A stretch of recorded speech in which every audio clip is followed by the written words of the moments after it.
அனைவருக்கும் வணக்கம். நான் உங்கள் ராஜா. மிகுந்த இடைவேளைக்கு பிறகு நான் உங்களை சந்திக்கிறேன்.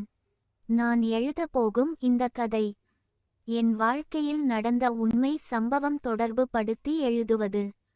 மேலும் எனக்கும் என் மாமியாருக்கும் இடையில் நடந்த உறவை பற்றியது. உறவு பற்றி விருப்பம் இல்லாதவர்கள் இந்த பதிவினை தவிர்க்கவும். நான் வெளியூரில் பணியாற்றி வருகிறேன் என்பது நீங்கள் அறிந்ததே. சில மாதங்களுக்கு முன்பு எனது குடும்பத்தில் எதிர்பார்க்காத சில குழப்பங்கள் ஏற்பட்டது.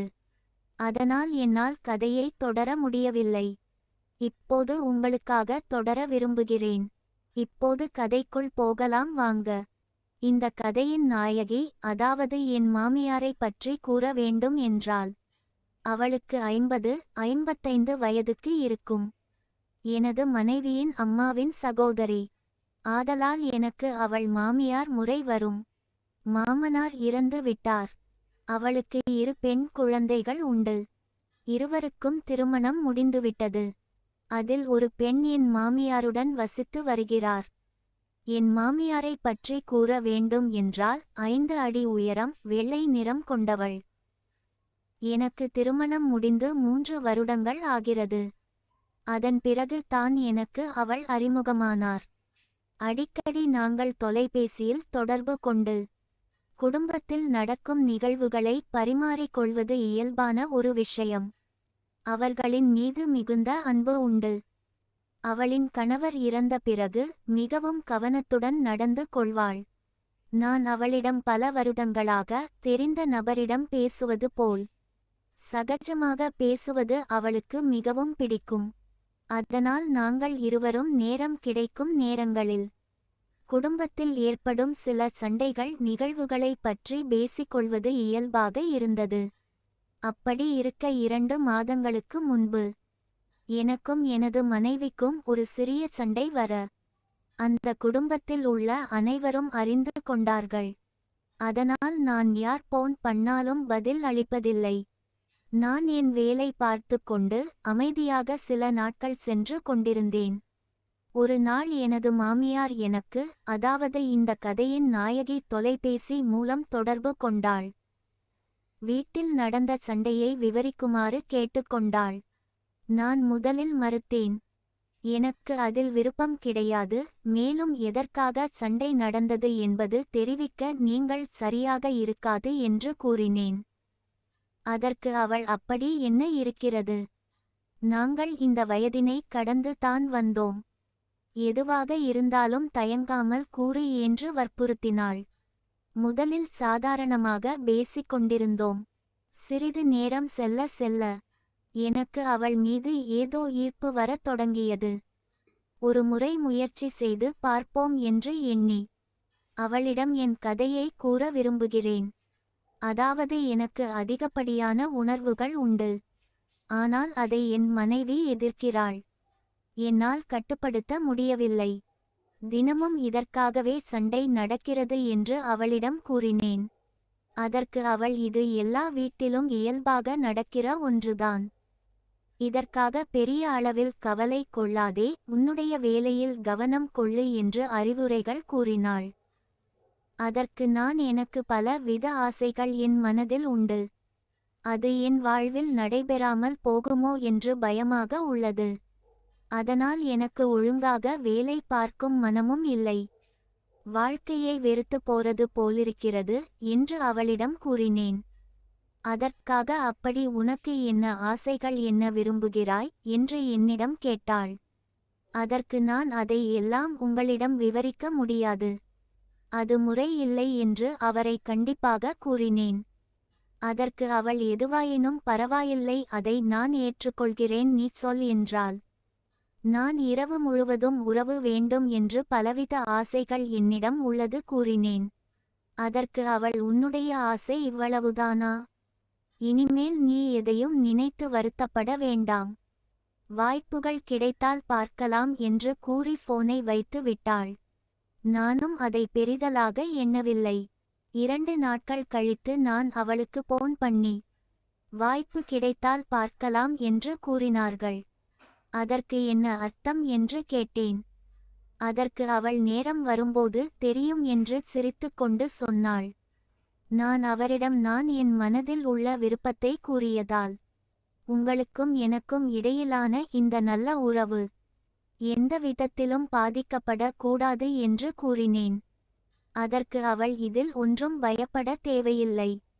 நீ எப்போதும் பேசுவது போல சகஜமாக பேசு என்று என்னிடம் கூறினாள். மீண்டும் அவள் 2 வாரத்திற்கு பின்பு நேரில் பார்க்க சந்தர்ப்பம் கிடைத்தது. அதாவது அவள் அவளது அக்கா வீட்டிற்கு, அதாவது எனது மனைவியின் அம்மா வீட்டிற்கு வந்திருந்தாள். கோயம்புத்தூருக்கு ஏதோ மருத்துவத்திற்காக செல்ல வேண்டும் என்று கூறிக்கொண்டு வந்திருந்தாள். நாங்கள் இருப்பது மார்த்தாண்டம்.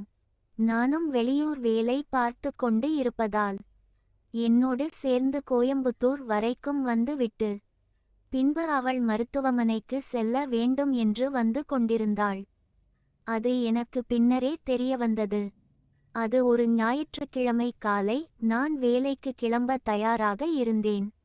அப்போது என்னிடம் எனது மனைவி, எனது சித்தி, அதாவது உங்கள் மாமியார், கோயம்புத்தூருக்கு ஏதோ விஷயமாக வருகிறார்கள். அவர்களை கோயம்புத்தூரில் இறக்கி விடுங்கள். பின்பு நீங்கள் வேலைக்கு போக வேண்டும் என்று கூறினாள். நானும் சரி என்று கூறினேன். மனதை விட்டு பேச ஒரு வாய்ப்பு கிடைத்தது என்று எண்ணி நானும் அவளும் அந்த மாலை 6:30க்கு பஸ்ஸுக்காக காத்திருந்தோம். சிறந்த நேரத்தில் பஸ் வந்தது. படுக்கையறை கொண்ட ஒரு அறையை நாங்கள் தேர்வு செய்தோம். அப்போது அவள் என்னிடம், உனக்கு மனதில் இருக்கும் கவலைகளை என்னிடம் சொல்லி புலம்பி விடு. அப்போது உன்னால் இயல்பாக இருக்க முடியும் என்று முன்பாகவே என்னிடம் கூறியிருந்தார். நானும் அதற்கு சம்மதம் தெரிவித்து இருந்தேன். அதனால் எங்களுக்கு இந்த பயணம் மனம் விட்டு பேச ஒரு வாய்ப்பாக இருக்கும் என்று எண்ணிக்கொண்டு நான் இருந்தேன். சிறிது நேரத்தில், அதாவது ஒரு 7:30 மணி அளவில் பேருந்து கிளம்பிற்று. இதிலிருந்துதான் எனக்கும் அவளுக்கும் ஆட்டங்கள் ஆரம்பம் ஆயிற்று. நாங்கள் இருவரும் அடுத்தடுத்து இருக்கையில் அமர்ந்து கொண்டோம். அது படுக்கும் வசதி கொண்ட இருக்கையாக இருந்தது. பின்பு அவள் கொண்டு வந்த போர்வையால் அவளை மூடிக்கொண்டு என்னிடமும் மூட சொன்னாள். நான் அதற்கு எனக்கு தேவை இல்லை என்றேன். அதற்கு அவள், பேருந்து நகர நகர அதிகமாக குளிர்ச்சியாகும், அதனால் மூடிக்கொள், ஒன்றும் இல்லை என்று கூறினாள். நானும் அதை வேண்டா வெறுப்புடன் ஏற்றுக்கொண்டேன். பின்பு தின்பண்டங்களை இருவரும் சாப்பிட்டு கொண்டே பேசிக் கொண்டிருந்தோம். அப்போது ஏதோ என்னிடம் கூற வேண்டும் என்று கூறினாயே, சொல் என்றாள். நான் அதற்கு தயங்கி ஆரம்பித்தேன். அதற்கு முன்பாக அவளிடம் சத்தியம் வாங்கிக் கொண்டேன். நான் கூறுகிறேன், ஆனால் பேருந்து விட்டு இறங்கும்போது, இப்போது நாம் இருக்கும் நல்ல உறவில் எந்த ஒரு கலக்கும் இல்லாமல், எந்த ஒரு மனஸ்தாபமும் இல்லாமல் நீங்கள் மீண்டும் பழையது போல என்னிடம் பேச வேண்டும். எனக்கு சத்தியம் செய்யுங்கள். அப்படி என்றால் நான் உங்களிடம் பகிர்ந்து கொள்கிறேன் என்று நான் கூறினேன். அதற்கு சத்தியம் செய்தாள். நான் அவளிடம், எனக்கு அதன் மீது மிகுந்த பிரியம். உங்களை நான் ஒரு தோழியாக நினைத்து கூறுகிறேன். எனக்கு பெண்ணின் கீழ் உதடு என்று கூறினால் உங்களுக்கு புரியும் என்று நம்புகிறேன் என்று மிகவும் ஆசை. ஆனால் என் மனைவி அதற்கு சம்மதம் தெரிவிக்க மாட்டாள். அவளுக்கு அது விருப்பம் இல்லாத ஒன்றை என்று கூறினேன். பின்பு அவள் என்னிடம், நீ உன் மனைவியுடன் இருக்கும் விதத்தை பற்றி என்னிடம் கூற வேண்டும் என்று கேட்டுக்கொண்டாள். நான் முதலில் தயங்கினேன். பின்பு அவள் தயக்கம் இல்லாமல் நான் அவளிடம் சொல்லத் தொடங்கினேன். நான் அவளிடம் ஏற்பட்ட மாற்றத்தை கவனித்தேன். நான் சற்றும் தாமதிக்காமல் அவளிடம், உனக்கு சம்மதம் என்றால் நாம இன்னைக்கு சந்தோஷமாக இருக்கலாமா என்று கேட்டேன். அது ஒரு இரவு நேரம். எந்த ஒரு இடையூறும் இல்லாமல் இருந்தது. அவள் என்னிடம் இவ்வளவு நேரம் கூறிய கதையை எனக்கு செய் என்று ஆர்வமாக கேட்டாள். சிறிது நேரம் செல்ல செல்ல வெளியில் மழை குளிர்ந்த பஸ் எனக்கு கிடைத்த வாய்ப்புகளை சாதமாக இருந்தது. கணவர் இறந்து பல வருடங்கள் ஆகிறது. கண்டிப்பாக அவள் ஏங்கி இருந்திருப்பாள். இந்த நாளை அவளால் மறக்க முடியாத நாளாக அமைக்க வேண்டும் என்று நினைத்து அந்த நிகழ்வை என்னால் மறக்க முடியாத நிகழ்வாக மாறிப்போனது.